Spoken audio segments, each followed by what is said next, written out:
María de Olinda. Pedro Montero. Recorrió obsesivamente las avenidas y callejuelas de Lisboa en busca de un sueño que él sabía realidad. Anhelaba desvelar el misterio, un misterio encarnado en una bella muchacha de hermoso nombre con ecos de fado nostálgico. Hallándome en Lisboa con ocasión de un viaje de negocios, me encontraba sentado en compañía de un amigo portugués en la terraza de uno de los antiguos cafés situado en la parte baja de la principal avenida de la capital. Cuando la tarde comenzó a declinar y se encendieron las primeras luces, advertí que el público presuroso que se desplazaba de una a otra oficina y las gentes que hacían sus compras en las calles del centro comercial iba dejando paso a otra clase de transeúntes que paseaban con indolencia fijando con frecuencia sus ojos en la multitud de turistas o viajeros, que, como yo, disfrutaban del atardecer lisboeta. Pronto me di cuenta de que, por las calles que descendían de los barrios altos, iba afluyendo al paseo un cierto número de mujeres que se detenían en las esquinas o vagaban lentamente por las aceras a la espera de que algún hombre se les acercara para solicitar de ellas lo que, más o menos voladamente, ofrecían. Me hallaba en una actitud indolente observando sin poner en ello especial atención el ir y venir de las gentes, cuando caí en la cuenta de que una hermosa morena se hallaba detenida frente a nuestra mesa y me miraba con cierto descaro burlón. Al reparar en su presencia, levantó ligeramente su rostro, y entreabriendo sus labios dijo unas palabras en portugués que no logré entender. Deseoso no obstante de escuchar de nuevo el sonido de su voz y el fluir cadencioso de aquel idioma que en su garganta adquiría matices profundos y oscurísimos, le respondí algo en mi propia lengua.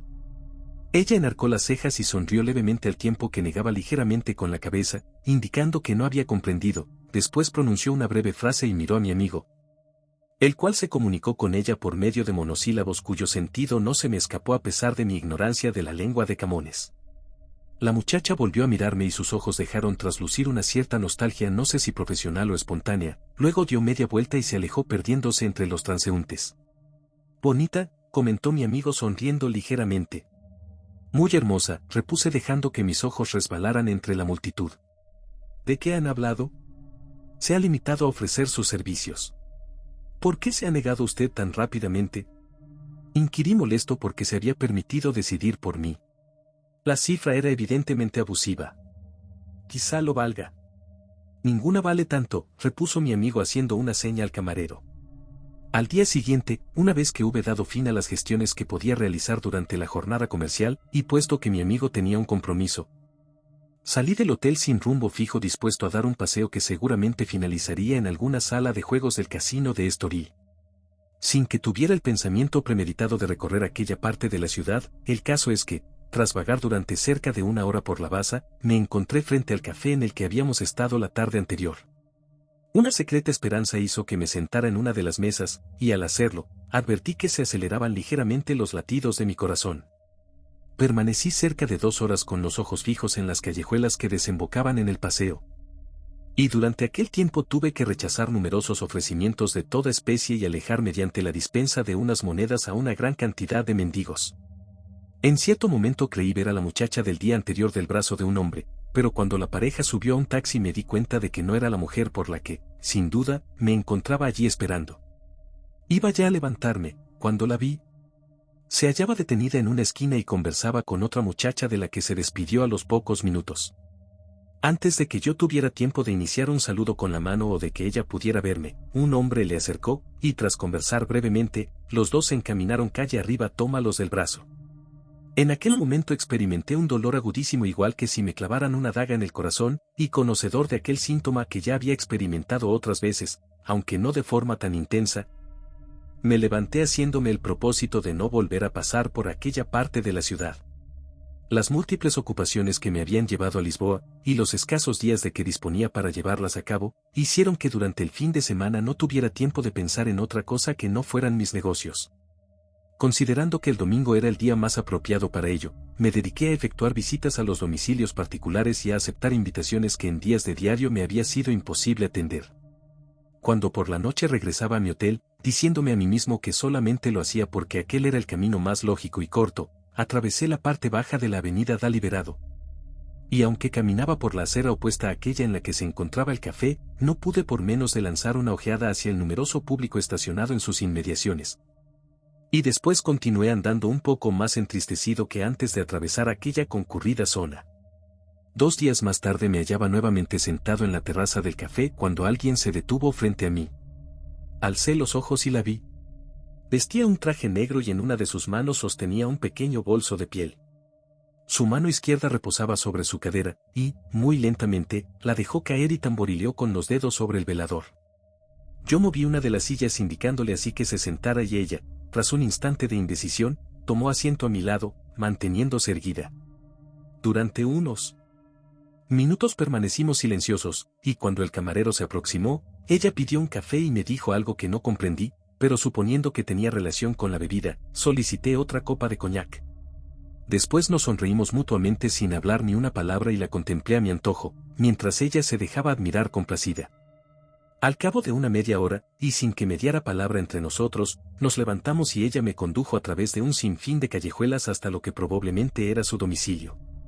Allí tuve su cuerpo, pero todavía no comprendía que en el futuro aquello no iba a serme suficiente. Nuestro siguiente encuentro tuvo lugar, como habitualmente, en la terraza del café. Sentados frente a frente conversamos en nuestras respectivas lenguas sin importarnos no comprender palabra de lo que el otro decía.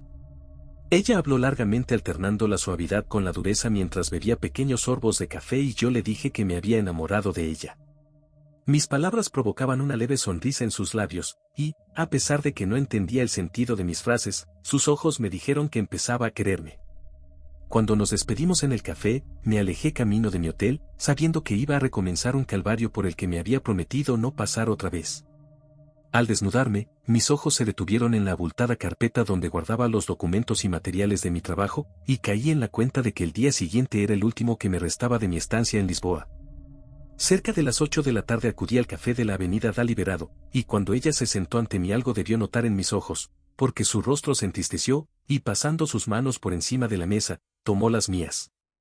Hablamos durante horas, y, de vez en cuando, algún turista próximo a nuestra mesa, y conocedor de ambos idiomas, se quedaba perplejo al escuchar conversaciones tan dispares. Nosotros, no obstante, haciendo caso omiso del significado de las palabras, prestábamos tan solo atención a la entonación y a las pausas. Yo le dije mi nombre y el de la ciudad en que vivía, y ella me habló de algún lugar llamado Armado. Después, apoyando una mano sobre su pecho musitó, María de Olinda. Muy entrada la noche hubimos de despedirnos. Yo le indiqué con la mano que al día siguiente emprendía viaje en tren y ella seguramente me preguntó que si volvería.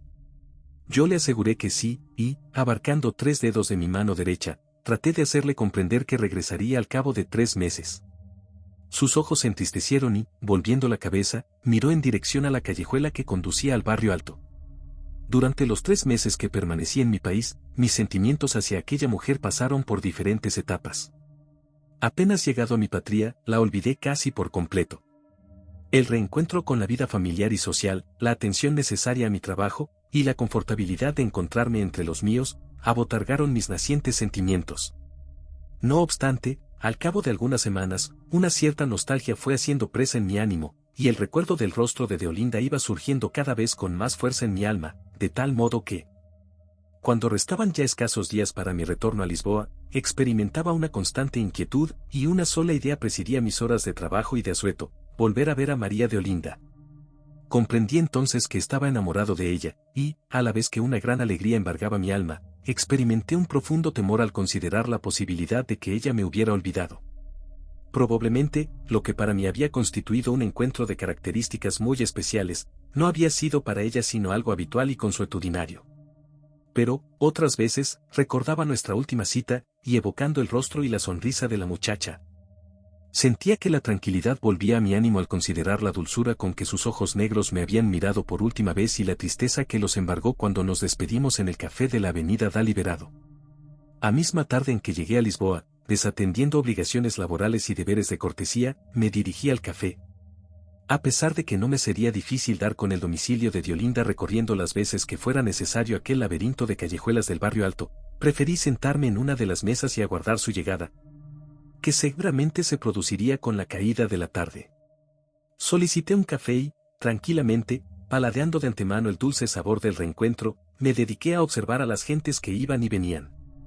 Cuando comenzó a oscurecer y fueron encendiéndose las luces de los escaparates, dirigí mi atención hacia la callejuela por donde la había visto desaparecer la última vez. Poco a poco, comenzó el desfile habitual. Mujeres maduras o muchachas de corta edad iban descendiendo por la empinada callejuela y se perdían entre los transeúntes o se detenían en las esquinas hasta que algún hombre las requería. Más de una vez me pareció reconocer a Diolinda en la figura de alguna de aquellas mujeres, pero cuando se aproximaban a mi mesa o las iluminaba la luz de algún escaparate, me daba cuenta de que ninguna poseía el dulce encanto de su cuerpo ni la hiriente profundidad de su mirada.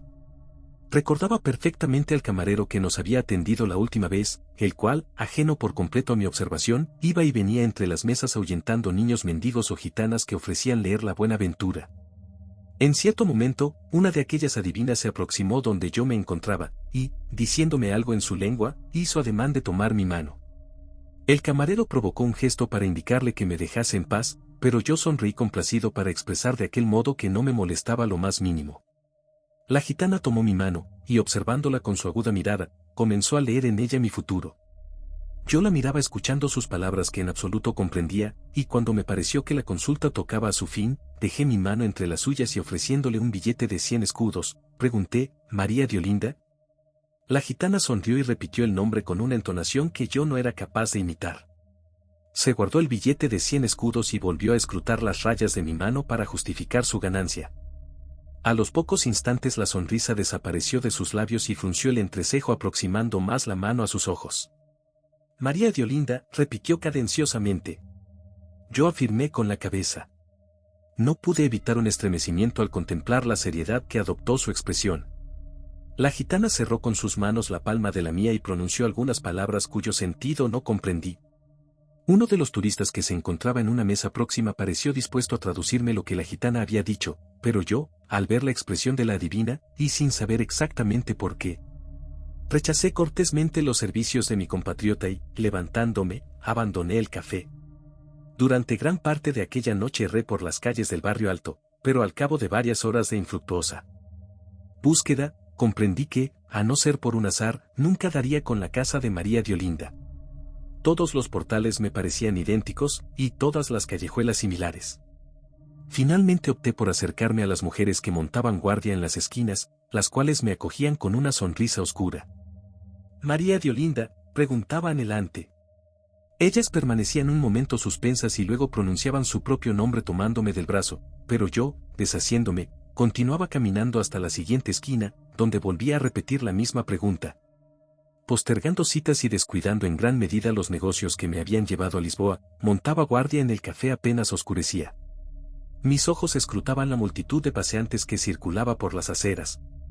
Y cuando por las empinadas callejuelas comenzaba a descender las mujeres que se mezclaban entre los viandantes o permanecían expectantes en las esquinas, mi corazón aceleraba sus latidos y mi vista se agudizaba intentando vislumbrar una cabellera, una forma de andar, un cierto gesto que mi memoria recordaba bien.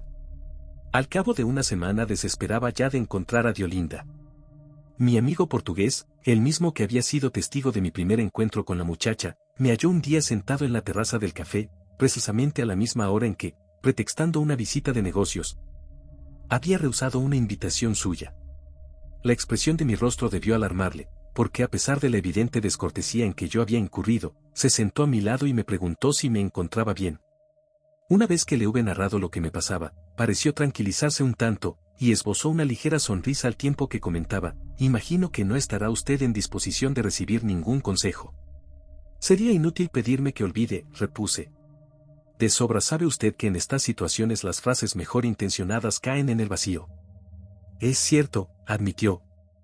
Pero puesto que la muchacha en cuestión no aparece, lo más lógico es pensar que, y perdone la crudeza de mis palabras, ejerce su profesión en otro barrio o que se halla temporalmente retirada. De nada serviría indagar entre sus compañeras. El nombre de María Diolinda es muy corriente, y yo no la recuerdo tan perfectamente como usted, que, por otra parte, no la describiría tal cual es, sino adornada con los atributos que el tiempo y la distancia le han conferido en su memoria. Puede estar seguro de que la recuerdo tal cual era, respondí, y en aquel momento me dio un vuelco el corazón al ver a una mujer joven que se dirigía hacia nosotros. ¿Lo ve?, declaró mi amigo cuando la muchacha pasó de largo. Con toda seguridad esa joven no tiene nada en común con la que usted busca, y seguramente ocurriría lo mismo si Diolinda se presentara aquí en este instante. ¿Qué quiere decir? Que probablemente se sentiría usted decepcionado si la muchacha en cuestión apareciera. Es casi seguro que entre la joven que vimos aquel día y el recuerdo que usted guarda de ella existe una considerable distancia. Seguramente piensa usted que no busco a María de Olinda, sino a una mujer ideal. Esa búsqueda es propia de todos los humanos, observó mi amigo.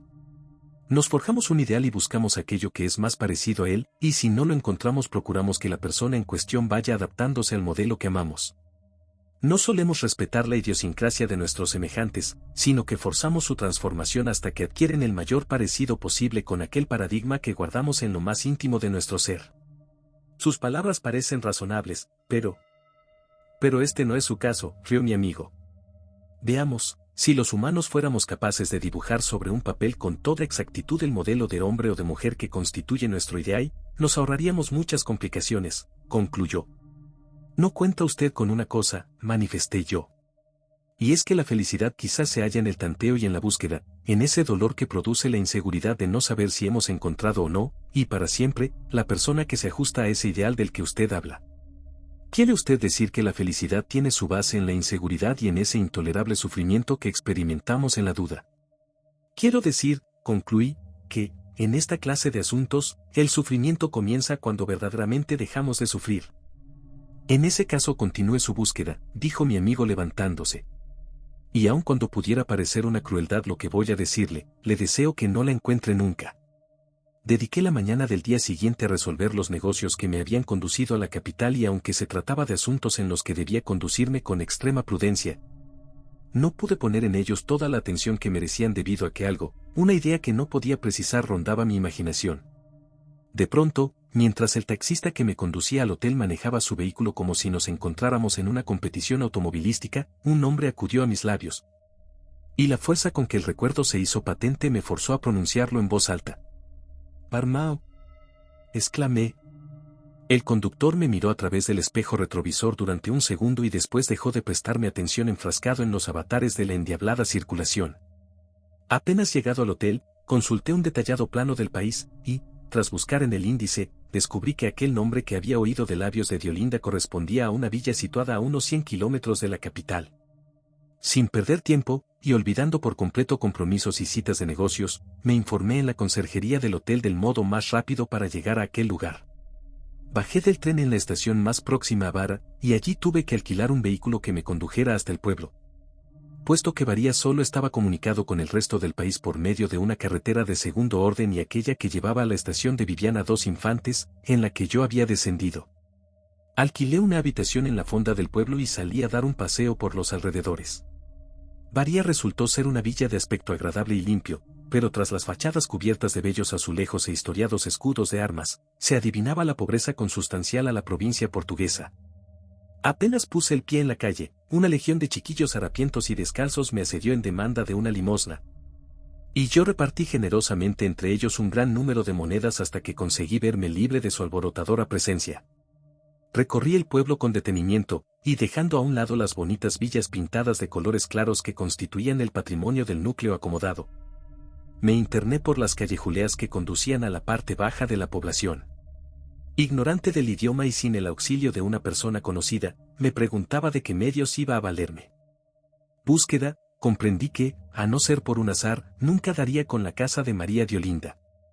Todos los portales me parecían idénticos, y todas las callejuelas similares.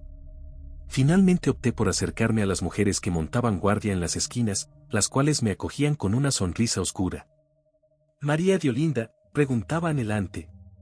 Ellas permanecían un momento suspensas y luego pronunciaban su propio nombre tomándome del brazo, pero yo, deshaciéndome, continuaba caminando hasta la siguiente esquina, donde volvía a repetir la misma pregunta. Postergando citas y descuidando en gran medida los negocios que me habían llevado a Lisboa, montaba guardia en el café apenas oscurecía. Mis ojos escrutaban la multitud de paseantes que circulaba por las aceras.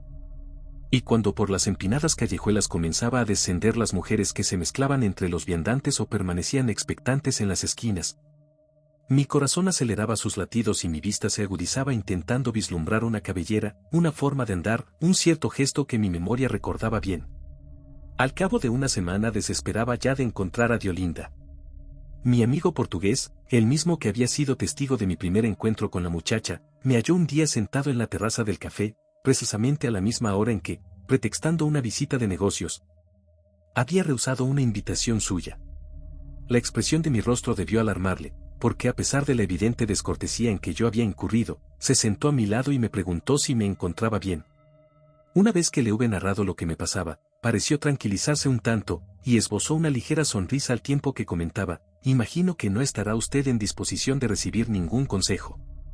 Sería inútil pedirme que olvide, repuse. De sobra sabe usted que en estas situaciones las frases mejor intencionadas caen en el vacío. Es cierto, admitió. Pero puesto que la muchacha en cuestión no aparece, lo más lógico es pensar que, y perdone la crudeza de mis palabras, ejerce su profesión en otro barrio o que se halla temporalmente retirada. De nada serviría indagar entre sus compañeras. El nombre de María de Olinda es muy corriente, y yo no la recuerdo tan perfectamente como usted, que, por otra parte, no la describiría tal cual es, sino adornada con los atributos que el tiempo y la distancia le han conferido en su memoria. Puede estar seguro de que la recuerdo tal cual era, respondí, y en aquel momento me dio un vuelco el corazón al ver a una mujer joven que se dirigía hacia nosotros. ¿Lo ve?, declaró mi amigo cuando la muchacha pasó de largo. Con toda seguridad esa joven no tiene nada en común con la que usted busca, y seguramente ocurriría lo mismo si Diolinda se presentara aquí en este instante. ¿Qué quiere decir? Que probablemente se sentiría usted decepcionado si la muchacha en cuestión apareciera. Es casi seguro que entre la joven que vimos aquel día y el recuerdo que usted guarda de ella existe una considerable distancia. Seguramente piensa usted que no busco a María de Olinda, sino a una mujer ideal. Esa búsqueda es propia de todos los humanos, observó mi amigo. Nos forjamos un ideal y buscamos aquello que es más parecido a él, y si no lo encontramos procuramos que la persona en cuestión vaya adaptándose al modelo que amamos. No solemos respetar la idiosincrasia de nuestros semejantes, sino que forzamos su transformación hasta que adquieren el mayor parecido posible con aquel paradigma que guardamos en lo más íntimo de nuestro ser. Sus palabras parecen razonables, pero este no es su caso, rió mi amigo. Veamos, si los humanos fuéramos capaces de dibujar sobre un papel con toda exactitud el modelo de hombre o de mujer que constituye nuestro ideal, nos ahorraríamos muchas complicaciones, concluyó. No cuenta usted con una cosa, manifesté yo. Y es que la felicidad quizás se halla en el tanteo y en la búsqueda, en ese dolor que produce la inseguridad de no saber si hemos encontrado o no, y para siempre, la persona que se ajusta a ese ideal del que usted habla. ¿Quiere usted decir que la felicidad tiene su base en la inseguridad y en ese intolerable sufrimiento que experimentamos en la duda? Quiero decir, concluí, que, en esta clase de asuntos, el sufrimiento comienza cuando verdaderamente dejamos de sufrir. En ese caso continúe su búsqueda, dijo mi amigo levantándose. Y aun cuando pudiera parecer una crueldad lo que voy a decirle, le deseo que no la encuentre nunca. Dediqué la mañana del día siguiente a resolver los negocios que me habían conducido a la capital y aunque se trataba de asuntos en los que debía conducirme con extrema prudencia, no pude poner en ellos toda la atención que merecían debido a que algo, una idea que no podía precisar rondaba mi imaginación. De pronto, mientras el taxista que me conducía al hotel manejaba su vehículo como si nos encontráramos en una competición automovilística, un nombre acudió a mis labios. Y la fuerza con que el recuerdo se hizo patente me forzó a pronunciarlo en voz alta. «Barmao», exclamé. El conductor me miró a través del espejo retrovisor durante un segundo y después dejó de prestarme atención enfrascado en los avatares de la endiablada circulación. Apenas llegado al hotel, consulté un detallado plano del país, y, tras buscar en el índice, descubrí que aquel nombre que había oído de labios de Diolinda correspondía a una villa situada a unos 100 kilómetros de la capital. Sin perder tiempo, y olvidando por completo compromisos y citas de negocios, me informé en la conserjería del hotel del modo más rápido para llegar a aquel lugar. Bajé del tren en la estación más próxima a Vara, y allí tuve que alquilar un vehículo que me condujera hasta el pueblo. Puesto que Varía solo estaba comunicado con el resto del país por medio de una carretera de segundo orden y aquella que llevaba a la estación de Viviana dos Infantes, en la que yo había descendido.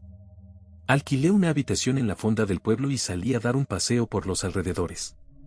Varía resultó ser una villa de aspecto agradable y limpio, pero tras las fachadas cubiertas de bellos azulejos e historiados escudos de armas, se adivinaba la pobreza consustancial a la provincia portuguesa.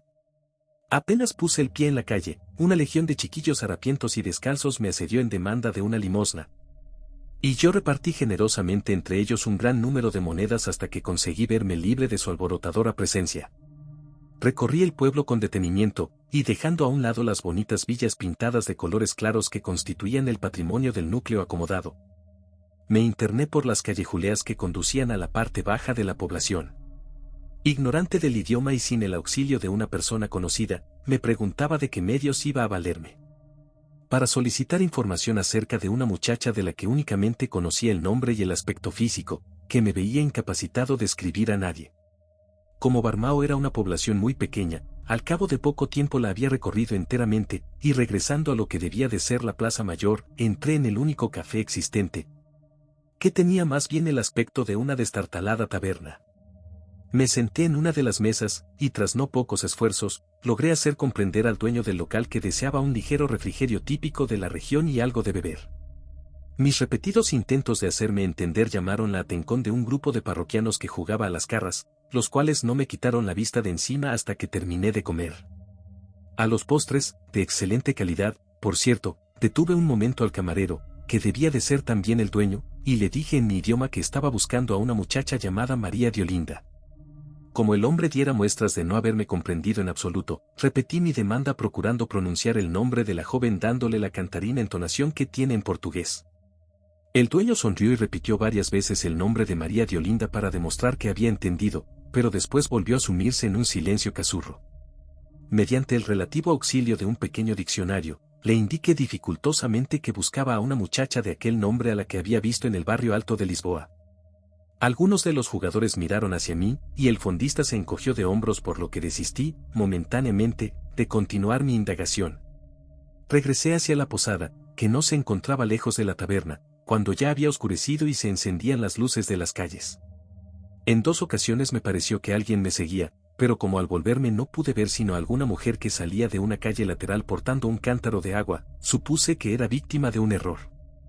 Al día siguiente me desperté bastante tarde, y al salir de la fonda, una de las mujeres que me sirvió el desayuno me dijo algo que no pude entender en principio. La mujer repitió varias veces lo que parecía ser un encargo, y acompañándome hasta la puerta, me señaló en dirección a la plaza empujándome levemente por el codo. Cuando me encaminaba hacia el centro del pueblo, divisé por encima de los tejados la torre de una iglesia, que me llamó la atención, y desviándome de mi camino, me dirigí hacia allá. Sentado al sol se encontraba el párroco, que, apenas me vio, tomándome por un turista de la capital, vino hacia mí saludándome con jovialidad. Al ver que yo no entendía el portugués me dirigió algunas frases en español y como yo no diera muestras de comprender, me habló en lo que él creía correcto inglés, mezcla tan bárbara de idiomas, que le rogué como pude que continuara expresándose en portugués, por lo menos yo podría continuar gozando de una pronunciación genuina y de una melodiosa entonación, aunque, como es lógico, permaneciendo a oscuras respecto al significado de sus palabras.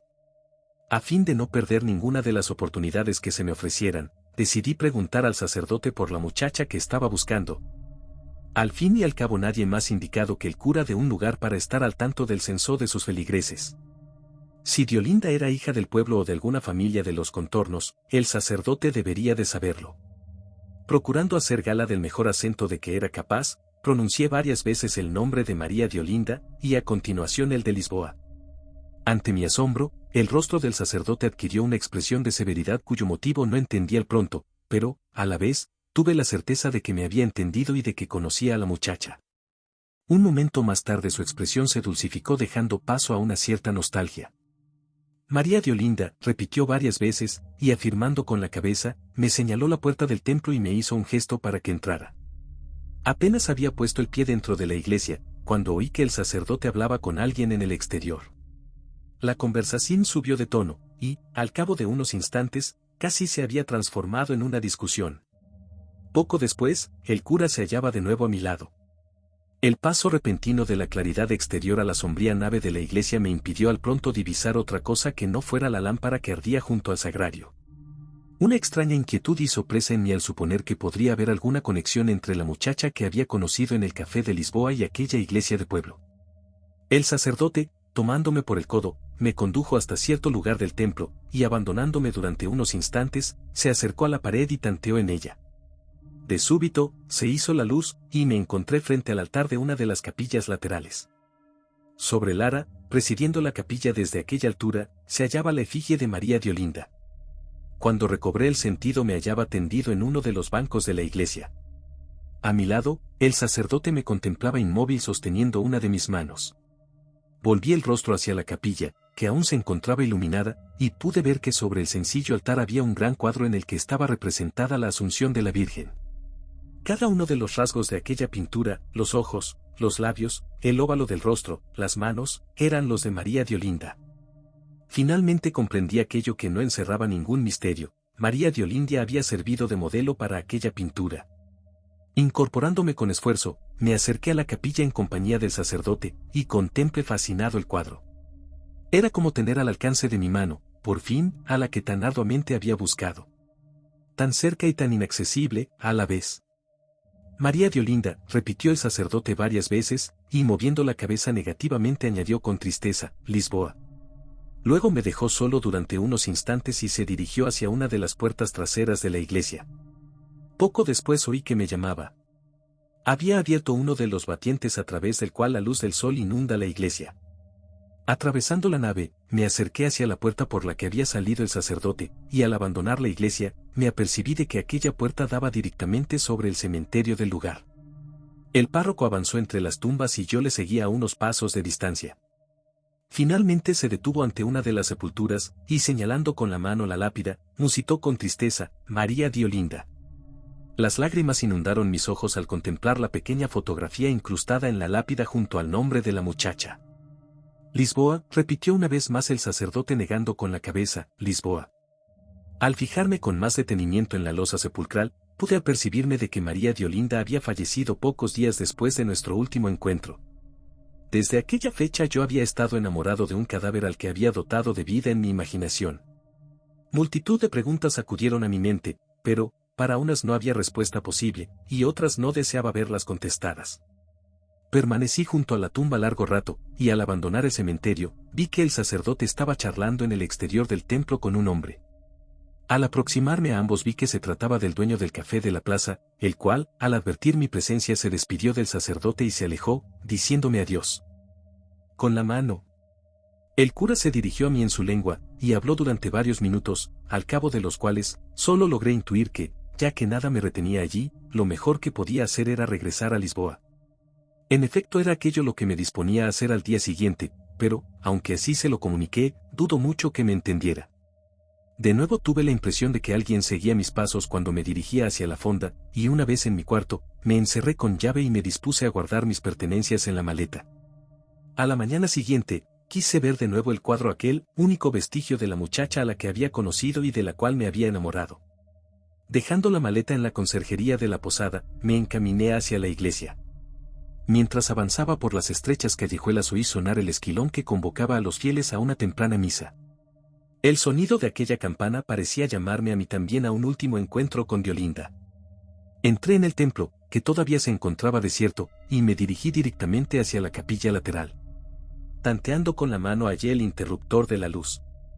Al iluminarse la capilla, me encontré de nuevo delante de la joven que, seguramente, había abandonado una vez su pueblo natal para hacer fortuna en Lisboa. Al contemplar el rostro de María de Olinda no pude contener el llanto.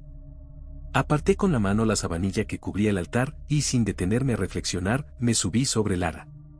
Mi cabeza quedó a la altura de la Virgen del cuadro, y aproximando mi rostro a la imagen, posé mis labios sobre los de María de Olinda. De pronto oí un gemido detrás de mí que fue convirtiéndose en un grito mezcla de imprecación y de lamento, y cuando me di la vuelta para ver quién había seguido mis pasos, apenas si tuve tiempo de ver a un muchacho campesino que se hallaba detenido a la entrada del templo. Durante una décima de segundo nuestras miradas se encontraron, y yo creí reconocer en él a uno de los jóvenes que había visto en la taberna la primera vez que pregunté por María de Olinda. No sé a quién creyó el ver en mí. De pronto dio un paso hacia adelante, y sacando algo que había mantenido a su espalda, apuntó directamente hacia mi pecho. Se oyó un tremendo estampido y sentí que algo ardiente me golpeaba de manera salvaje. Los dos disparos de escopeta resonaron en el ámbito de la iglesia y cuando los ecos de la deflagración alcanzaron la torre, una multitud de pájaros levantó el vuelo y se esparció vertiginosamente por el cielo de Barmao. Ahora que me recupero lentamente de mis heridas temo el momento en que mis negocios me lleven de nuevo a Lisboa, porque sé que otra vez, inevitablemente, volveré a sentarme en aquel viejo café de la avenida da Liberdade. Sé que no podré apartar mis ojos de las callejuelas que descienden del barrio alto, y sé que en cada mujer que se acerque a mi mesa, Buscaré la profunda mirada de María de Olinda.